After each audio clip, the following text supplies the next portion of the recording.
37वें पद को हम देखेंगे। यहां पर यूं लिखा है, और एलिया सब लोगों के पास आकर कहने लगा, तुम कब तक दो विचारों में लटके रहोगे? तुम कब तक दो विचारों में लटके रहोगे? और दूसरा जो वचन हम देख रहे हैं 37वां पद, हे यहोवा मेरे सुन के लोग जान लें कि हे यहोवा तू ही परमेश्वर है और तू ही उनका मन लौटा लेता है। ठीक है, आज परमेश्वर हमसे क्या इस वचन के द्वारा बातचीत करना चाहता है। इस कलीसिया के बीच में ये जो कुशलगढ़ की जो कलिंद्रा की जो कलीसिया है, परमेश्वर अद्भुत योजना के द्वारा जीसस सोल्जर्स ग्रुप की टीम को यहां पर लेकर के आया, जिसका यूट्यूब पर प्रोग्राम आ रहा है बराबर, कि किस तरीके से अन्य जातियों के बीच में और तमाम मसीह लोगों के बीच में जगह जगह पर परमेश्वर अपने वचन के द्वारा किस तरीके से उनके जीवन में कार्य कर रहा। मेहरबानी करके अपना ध्यान यहां पर लगाएं, क्योंकि यह समय आपको दोबारा नहीं मिलेगा। हम पता नहीं परमेश्वर हमको कहां ले जाए, या फिर हम आपके बीच में होंगे या नहीं होंगे। यहां एलिया बोल रहा है कि तुम कब तक दो विचारों में लटके रहोगे? कब तक? ऐसा ही। और परमेश्वर यहोवा ही उसके मन को फिर से लौटा ले आता है, क्योंकि वो जीवित और सामर्थी परमेश्वर है। हम जिसकी उपासना करते हैं, हम जिसके सम्मुख दंडवत करते हैं, जो कायनात को बनाने वाला, इस पृथ्वी को बनाने वाला, सारे ब्रह्मांड को और सारे मनुष्य जाति को, इस सारे ब्रह्मांड यूनिवर्स को बनाने वाला वो जीवता परमेश्वर है जिसकी हम उपासना करते हैं। वो क्या बोल रहा है? एलिया जो उसका दास है, वो जीवते परमेश्वर की उपासना करने वाला, क्या बोल रहा है? तुम कब तक दो विचारों में लटके रहोगे? और दूसरे वचन में बोल रहा है कि हे यहोवा तू मेरी सुन ले, मेरी पुकार को सुन ले। क्यों? क्योंकि वहां पर जो लोग इकट्ठे हैं वो 450 क्या है? नबी हैं, और इजबेल के 400 नबी अलग से हैं। 450 और 400 यानी 850 नबी वहां पर खड़े इजरायली लोगों के बीच में, जिसको कि वो परमेश्वर के जन कहलाते हैं, लेकिन उन्होंने परमेश्वर को क्या कर दिया था? त्याग दिया था, परमेश्वर को छोड़ दिया था। उनके दिमाग के अंदर दो विचार चल रहे थे कि क्या परमेश्वर जीवित परमेश्वर है या कुछ ऐसा ही है। और तब एलिया ने कहा सारे इजराइल को जमा करो। आहेब राजा को बोला तो सब इजराइलियों को जमा कर, और जितने भी तेरे 450 नबी हैं और जितने भी 400 नबी हैं उन सबों को मेरे सामने इकट्ठा कर। देखिए ऐसा ही एक स्त्री थी, ऐसा ही एक स्त्री थी, ऐसे ही एक स्त्री थी जिसको कि 12 साल से काय की शिकायत थी? लहू बहने की, लहू बहने की शिकायत थी 12 साल से। और उसने अपने जीवन के अंदर, क्योंकि वो परेशान हो गई, क्या हो गई? वो परेशान हो गई, और उसका दिल और दिमाग, उसके विचार, जो भी पड़ोसी आते वो उसके दिल और दिमाग को क्या कर देते? विचारों को बदल देते, विचारों को बदल देते। अरे तू यहां कहां जा रही है? वहां जा। जो भी लोगों ने उसको बताया वो उन स्थानों पर गई, अपने शरीर के बीमारी को लेकर के अलग अलग स्थानों पे वो भटकती रही। क्यों? क्योंकि उसके विचार अलग थे, उसके विचार अलग थे। उस समय पर उस स्त्री के पास अपनी दौलत थी। क्या थी? अपनी दौलत थी। और आप जानते हैं जिसके पास दौलत होती है ना, लोग उसके पास आते हैं, उसके पास आते रहते, हम तेरी सेवा करेंगे। लेकिन क्या हुआ? उसने अपने विचार, अपना मन किसकी ओर लगाया? डॉक्टर की ओर लगाया। किसकी ओर लगाया? डॉक्टरों की ओर लगाया कि मेरी ये जो ब्लीडिंग प्रॉब्लम है 12 साल की, ये कौन ठीक करेगा? डॉक्टर ठीक करेगा मेरी इस बीमारी को। और वो अपने विचारों के अंदर दो विचारों में क्या हो रही थी? लटक अपनी बीमारी के कारण से।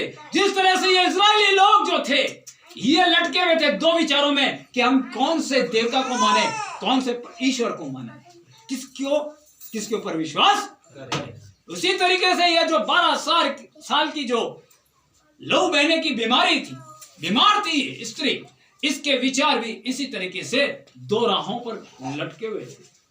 वो निर्णय नहीं ले पा रही थी, और उसने जो प्रथम निर्णय लिया, और वो था डॉक्टरों का निर्णय, कि वो डॉक्टरों के पास जाकर अपने आप को चेकअप कराए कि मुझे ये बीमारी क्यों है, मुझे ये बीमारी क्यों लगी और ये ठीक क्यों नहीं हो रही है। उसका भरोसा, उसका जो विचार थे, वो उन डॉक्टरों की ओर जाते थे। लेकिन धीरे धीरे एक डॉक्टर से दूसरा डॉक्टर, दूसरे डॉक्टर से तीसरे डॉक्टर, वो जहां जहां उसको लोग बोलते गए वो डॉक्टर बहुत अच्छा है, वो माना हुआ डॉक्टर है, वो तेरी बीमारी को ठीक कर देगा। और जहां जहां वो जाती, वहां पर उसका धन लगता जाता, दवाइयों में खर्चा होता, डॉक्टरों की फीस में। और एक समय ऐसा हुआ जिस पर वो भरोसा करती थी, वो धन एक दिन खत्म हो गया, लेकिन उसकी बीमारी नहीं कटी। उसका वो रोग जो था, उसका जो खून बहने की जो बीमारी थी, रात और दिन उसके ब्लीडिंग होती थी, और वो धीरे धीरे कमजोर होने लगी। और कोई भी डॉक्टर उसको ठीक नहीं कर पा रहा था, कोई भी वैद्य उसको ठीक नहीं कर पा रहा था। और जब उसके पास पैसा खत्म हो गया, तो उसके रिश्तेदारों ने भी उसको छोड़ दिया। आ रहेगी तो पूरे समय बीमार रहती है, अपन इसके पास जाएंगे तो इसका खर्चा अपने को उठाना पड़ेगा। आज की दुनिया की बात बता रहा हूं, और हमेशा ऐसा ही होता है कि जब तक पैसा रहता है तो उसके घरों में जाते हैं, उसकी सेवा करते हैं, लेकिन जैसे ही पैसा खत्म हो जाता है, उससे वो मुंह मोड़ने लग जाते हैं। यह स्त्री जो चारों तरफ से लोग उसके पास आते थे, पड़ोसी उसके पास आते थे, उसके रिश्तेदार उसको संभालने के लिए आते थे, लेकिन आज उसके पास कोई नहीं था, और वो दुनिया के अंदर बिल्कुल अकेली हो गई। और धीरे धीरे उसने अपनी खाट पकड़ ली, और वो चलने फिरने के लायक नहीं रही। और तब किसी ने उस पर तरस खा करके, अरे तू उस देव स्थान पर जा, वहां तू 100% ठीक हो जाएगी, तू 100% ठीक हो जाएगी, तू जा तो सही। वो जैसे तैसे करके किसी से उधार लेकर के, वो किराया करके बोले मैं चल नहीं सकती, मेरे को मेहरबानी करके लेके जाओ। और वो उन देव स्थानों पर भटकने लगी। उसका विचार बदलते चले गए, उसका निर्णय नहीं हो पा रहा था, लेकिन जैसे जैसे वो अलग अलग स्थानों पर जाने लगी, उसका जो विश्वास था, उसके जो विचारों के अनुसार वो भटकने लगी, और उसकी बीमारी और बढ़ती चली गई। जो वो चलने के लायक थोड़ी थी, वो बिल्कुल चलना उसका बंद हो गया।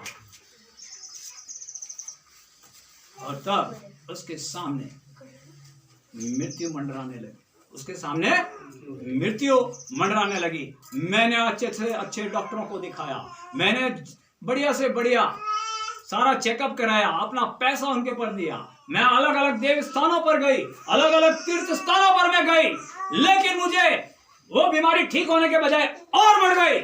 अब उसने सोचा, अब मेरे लिए कोई भी रास्ता नहीं बचा है सिवाय मृत्यु के, सिवाय मृत्यु के, और उसका कोई साथ देने वाला भी नहीं बचा। जब वो आखिरी क्षण में थी, जब उसको बचाने वाला कोई नहीं था, और वो खाट पे से उठ नहीं सकती थी, लोगों की भीड़ों की उसने आवाज सुनी, लोगों के जाने की उसने आवाज सुनी, और उसने एक भाई को बुलाया। जैसे तैसे करके उसने अपनी शक्ति के द्वारा उन भाइयों को बुलाया। तो बोलना भी उसको कमजोरी आती थी, बोलने में भी। और तब पूछा, ये भीड़ कहाँ जा रही है, ये भीड़ कहाँ जा रही है? बोले, यीशु नासरी आज इस शहर में आया है। हालेलुया।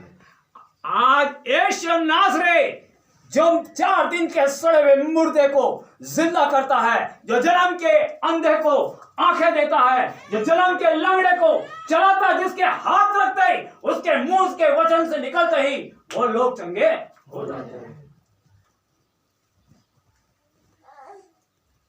उसने बड़ी बड़ी दुष्ट आत्माओं 2000 सेनाओं को जो शैतान से ग्रस्त था, एक जवान युवक जो कब्रिस्तान में पड़ा हुआ रहता था, जो कब्रिस्तान को अपना घर बनाए हुए था और अपने आप को, अपने शरीर को पत्थरों से चीरता था, लहूलुहान करता था, जिसको कोई ठीक नहीं कर सका था, जिसको 10-10 बेड़ियों से बांध दिया गया था, जो 10 बेड़ियों को टुकड़े कर देता था, उसको बचाने वाला कोई नहीं था। सारा शहर उससे डरता था कि उसके पास जाने से। लेकिन एक दिन प्रभु यीशु मसीह उसके पास गया और वो दुष्ट आत्माएं चिल्लाने लगी, हे यीशु नासरी, हमारा तुझसे क्या काम, तू क्यों हमको सताने आया? उसने कहा, हे दुष्ट आत्माओं, इस जवान के जीवन में से निकल जा। और वो कड़कड़ा करके 2000 सेनाएं थी, दुष्ट आत्माएं थी, सूरों के उसमें चले गए और वो जवान चंगा हो गया और प्रभु यीशु मसीह के कदमों में आके बैठ गया। जब उसने ये बातें सुनी, उसने कहा, मैं आज यह निर्णय लेती हूं, मैं आज यह निर्णय लेती हूं कि मैं प्रभु यीशु मसीह के पास जाऊंगी। कुछ भी हो जाए, मैंने पूरी दुनिया घूम ली, मैंने सारे स्थानों को देख लिया, मैंने अपने दौलत को भी पूरा बर्बाद कर दिया, उन डॉक्टरों के ऊपर मैंने विश्वास किया, लेकिन अब मेरे विचारों को कोई बदल नहीं सकता। आज मैं निर्णय लूंगी, मेरा विचार बदल नहीं सकता। परमेश्वर ने उसके मन को लौटा दिया, परमेश्वर ने उसके मन को बदल दिया।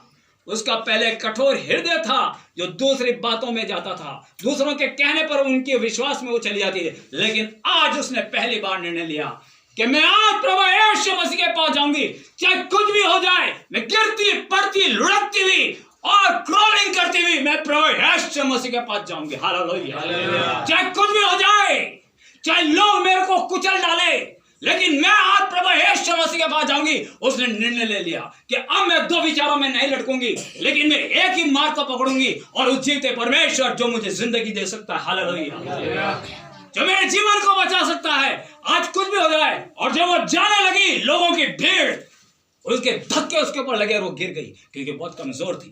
लोग उसके ऊपर पांव पे पांव रख करके चलने लगे और वो दर्द से, पीड़ा से कराहने लगी, लेकिन उसने कहा, मैं किसी भी हालत में प्रभु यीशु मसीह के पास जाऊंगी। मेरा विचार बदल नहीं सकता, मेरे विश्वास को आज कोई तोड़ नहीं सकता। और जब वो जैसे तैसे खुद भी लहूलुहान हो गई, उसने अपनी हिम्मत नहीं छोड़ी। कुछ भी हो जाए, वो रगड़ती रेंगती जिस तरह से आपने देखा ना,